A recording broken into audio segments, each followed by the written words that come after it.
45절부터 52절까지 말씀을 보겠습니다. 마가복음 6장 45절부터 52절,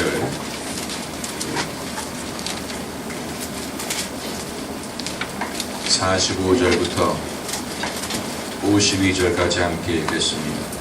예수께서 즉시 제자들을 재촉하사 자기가 무리를 보내는 동안에 배 타고 앞서 건너편 베세다로 가게 하시고 무리를 작별하신 후에 기도하러 산으로 가시다.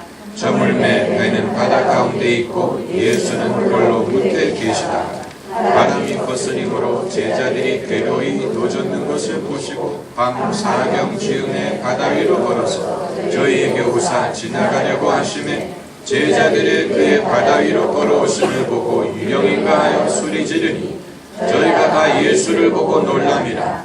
이에 예수께서 곧 더불어 말씀하여 가라사대 안심하라 내니 두려워 말라 하시고 배에 올라 저희에게 가시니 바람이 그치는지라 제자들이 마음이 심히 놀라니 이는 저희가 그 떡 떼시던 일을 생각지 못하고 도리어 그 마음이 둔하여졌음이로라. 아멘. 이 구절을 읽다 보면 이 구절이 왜 여기 기록되어 있는가 궁금하게 생각을 합니다. 무슨 뜻으로 이 구절을 기록했는지 여러분 궁금하게 생각한 적이 없습니까?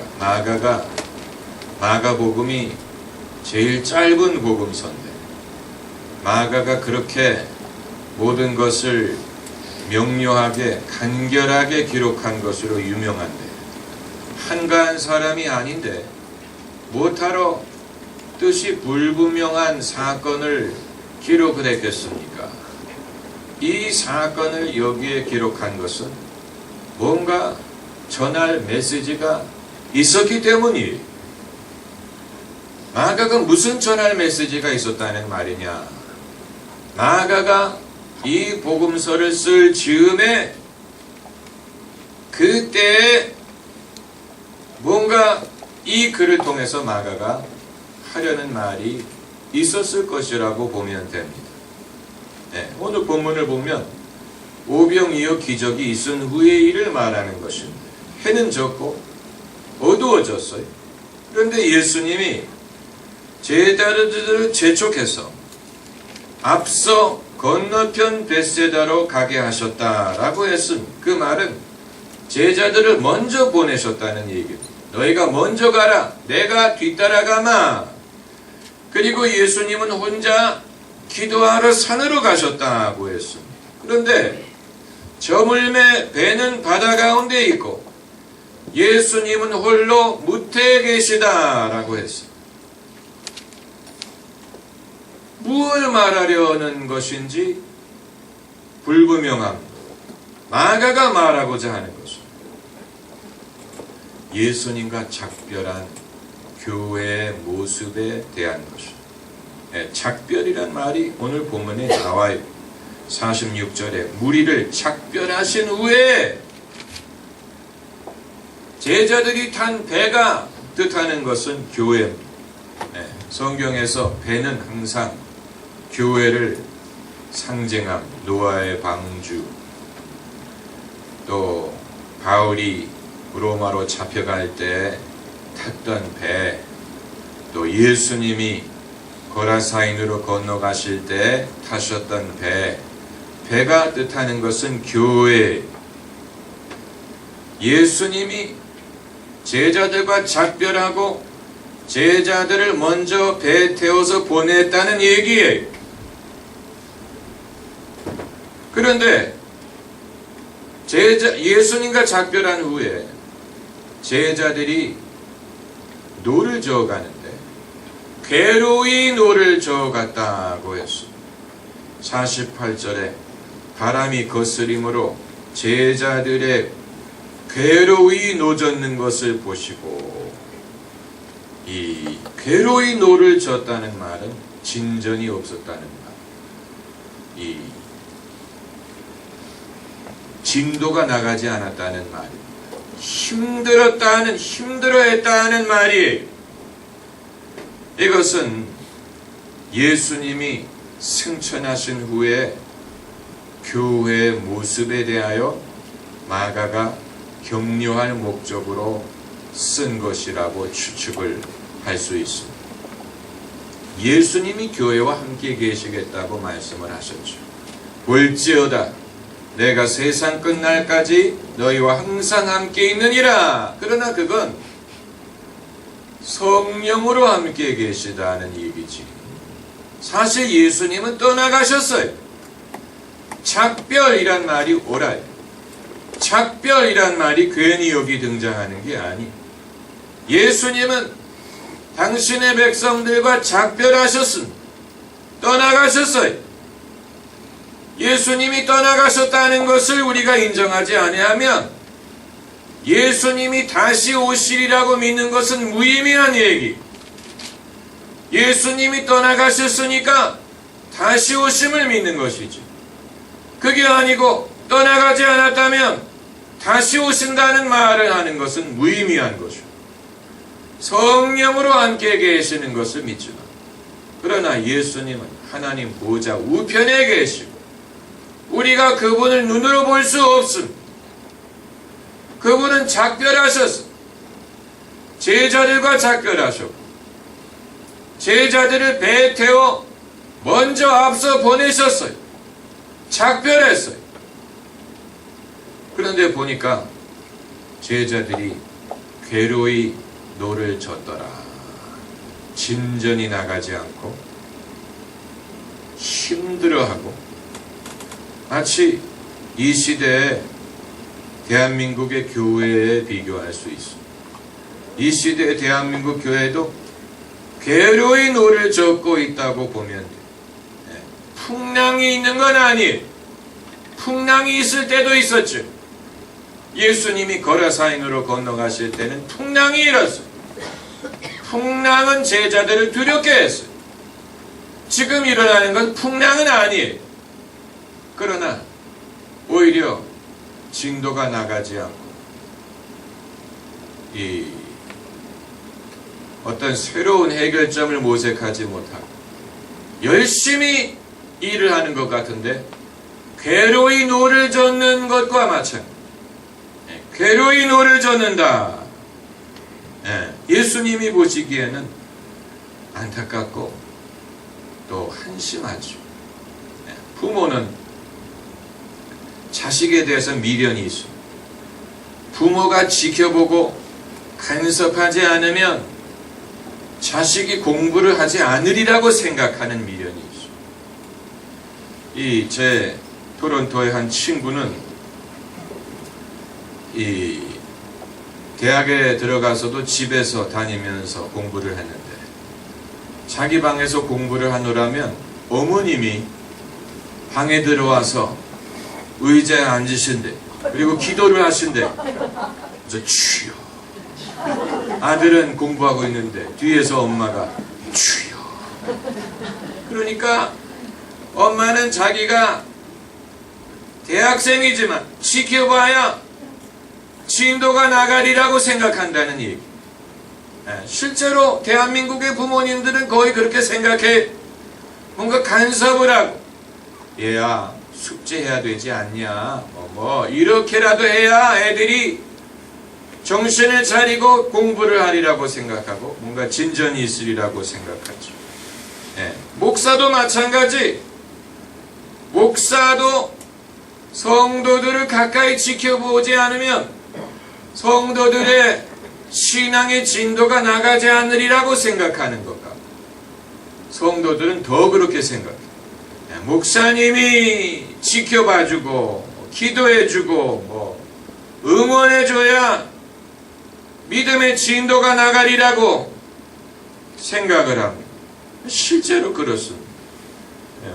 교인들은 목사만큼 발전한다 그러지 않습니까? 개가 주인을 닮는다라는 말이 실제로 개가 인간 친화적이기 때문에 주인이 어떠하냐에 따라서 적응을 한다. 주인의 성격을 닮아간다는 얘기. 근데 교회도 마찬가지. 교회도 주님이 같이 계셔 주시지 않으면 진도가 나가지 않아요. 그런데 주님이 말씀하신 많은 비유들을 보면 주님이 떠나갔다는 것을 말합니다. 달란트의 비유. 달란트를 나눠주고 떠나갔다 그랬어요. 그리고 한참 후에 와서 그 달란트로 무엇을 했느냐를 회개한다고 하지 않았습니까? 또 이 주인과 종의 비유. 일을 맡기고 주인이 떠나갔다가 돌아올 때에 맡긴 일을 하는 종이 복이 있다고 말씀하셔. 열처녀의 비유. 그것도 신랑이 오기를 기다리고 기다리다가 신랑의 도착이 지체됨을 말하지 않습니다. 또 과수원 주인의 비유. 거기에도 주인이 농부들에게 과수원을 맡기고 떠났다 그랬어.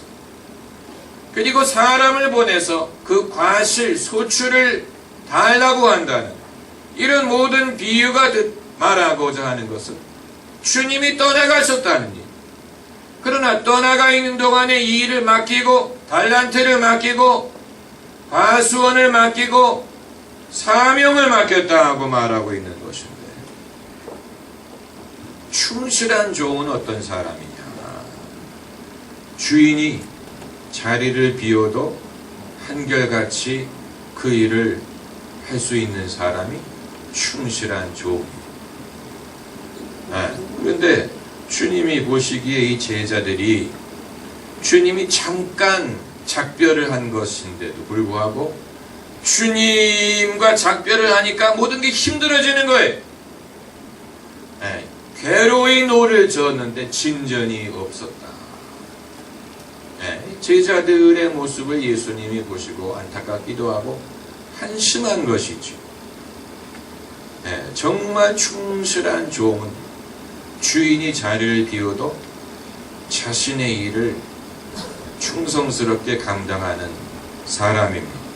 성도들 중에는 그런 분들이 계십니다. 저는 참 감사하게 생각을 하는데, 저와 한 번도 개인적으로 식사한 적도 없고, 제가 특별히 신방을 한 적도 없고, 제가 특별히 무슨 개인적으로 관심을 가지지도 않지만 1년 52주 한 주도 안 빠지고 당신의 일을 충성스럽게 하는 성도들이 있어요. 정말 충성스러운 성도예요. 제가 특별히 권면을 해야 되는 것도 아니고, 특별히 무슨 이번 주일날 꼭 오시라 이렇게 해가지고 오는 게 아니에요. 얼마나 충성스러운지. 놀라운 일이. 모든 성도가 그러면 얼마나 좋겠습니까? 그런데 성도들 중에는 제가 신경을 기울이고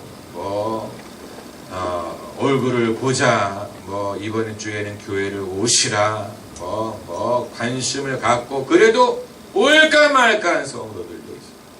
그러니까 참 하나님이 불공평하다고 말하지 말고 사람들이 불공평합니다. 왜 다 똑같은 양의 꼴을 먹으면서 누구는 쑥쑥 자라고 누구는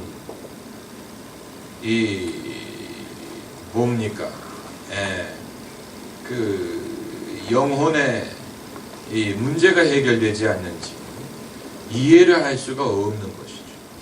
왜 똑같은 환경에서 똑같이 신앙생활을 하는데 누구는 주님이 의도하신 대로 이 진도가 나아가고 누구는 아예 인루에도 가지 못했어요. 인루에 아직 안타도 못 쳤어요. 계속해서 스윙을 하든가 일루에 나가야 2루를 가고 3루를 가고 고민을 할 게 아닙니까? 이 진도가 나가지 않는 사람들이 있어요. 예수님도 그 문제에 대해서 고민을 하셨어요. 예수님도 그 고민을 씨 뿌리는 비유로 말씀하지 않았어요. 예수님도 거기에 대해서는 대책이 없으셨던 것 같아요.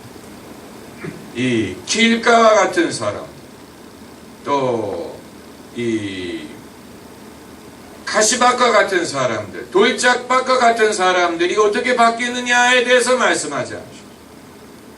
그런 사람들이 있다고만 말씀하셨죠. 그 사람들을 어떻게 바꿀 것이냐에 대해서 예수님도 말씀하지 않으셨어요.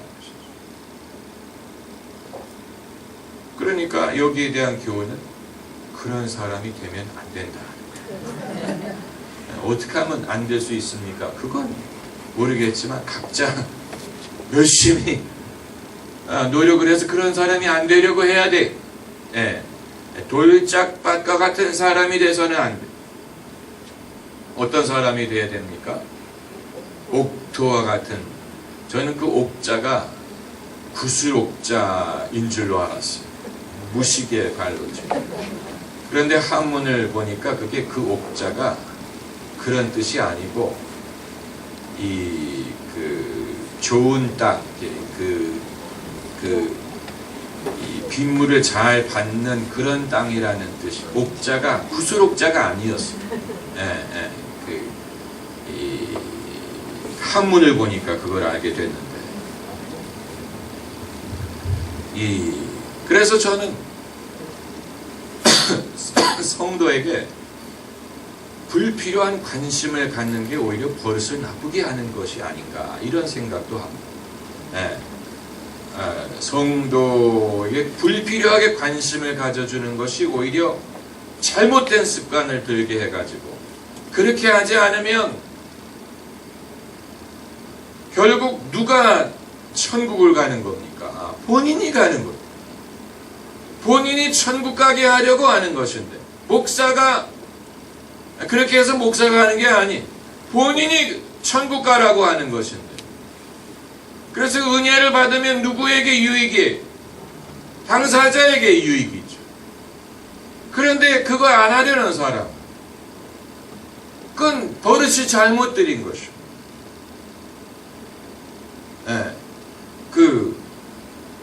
개를 키울 때 그 주인이 집에 들어와서 이제 개가 주인을 알아보지요. 주인을 알아보고 좋아서 막 그럴 때 주인이 집에 들어가자마자 뭐 해피야 뭐 이런 식으로 하면 개가 버릇이 잘못 들고, 모르는 척하면 개가 점잖아진다. 점잖아진다. 그러지 않고 들어가자마자 사람은 눈에 보이지도 않고 개부터 이상한 거예요, 그건.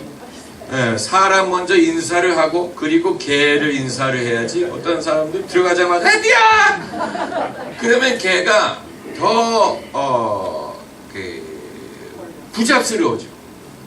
더 더 시끄러워진다.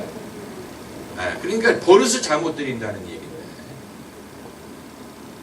이 성도들도 그런 면이 있지 않을까 생각하는 것이, 너무 당연히 본인의 신앙을 위해서 하는 것에 대하여 본인을 위해서 하는 기도를 하든 예배를 드리든 무슨 결국은 본인을 위해서 하는 것인데 마치 목사가 자기 위해서 하는 거죠. 여러분 이렇게 새벽 기도를 열심히 나와주시니 저는 참 감사드립니다. 아니 자기 얼굴 보러 나오나, 자기 기도하러 나오는데 그 목사가 왜 고마워해. 그러나 그런 식으로 잘못 길들이게 된다. 성도들이 책임 있는 그런 신앙생활을 하지 못하고 이 제자들처럼 되는, 주님이 잠깐 작별했는데 보니까 진도를 나가지 못하고 괴로이 노를 젓더라. 두만강도 아니고 두만강에 배 젓는 사람 얼마나 참 한심합니까? 그런데 신비한 일이 발생. 이거 정말 신비한 이 48절에 바람이 거스림으로 제자들의 괴로이 노젓는 것을 보시고 밤 사경지으매 바다 위로 걸어서 저희에게 오사 지나가려고 하심에 아주 신비한 사건을 한 구절에 말해버렸어요.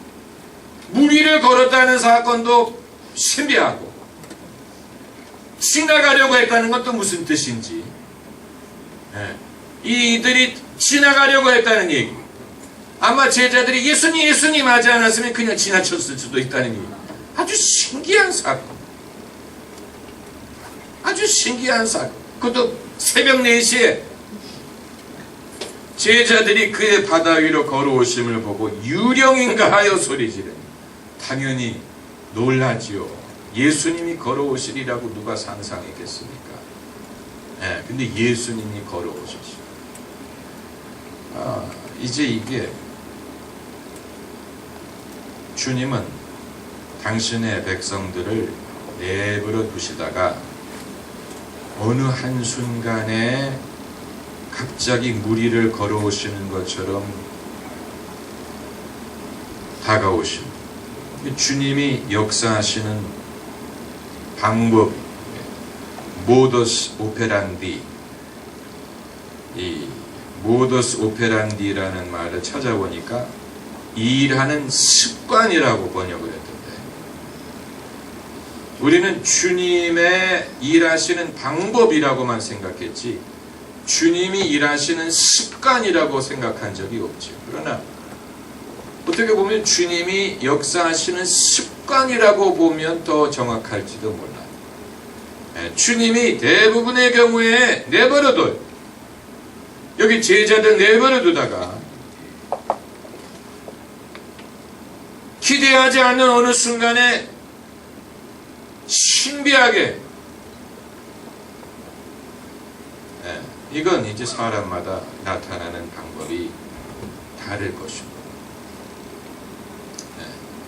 이 사람마다 주님이 이렇게 물 위를 걸어오시는 방법이 다를 것이라고 생각이 되는데, 이런 신비한 방법이 없었다면 아마 예수님과 작별한 교회는 몰락했을지 몰라요. 몰락했을 거예요. 사람의 힘으로 괴롭게 노를 저으려고 하다가 지치거나 나가 자빠지거나 포기하거나 그랬을 것이요. 그러나 교회가 몰락하지 않고 지금까지 믿음을 지킬 수 있었던 비결은 주님이 새벽에 걸어오셔서 역사하셨기 때문에, 어두운 순간 우리 모두는 이와 같은 도움을 기다리고 있습니다.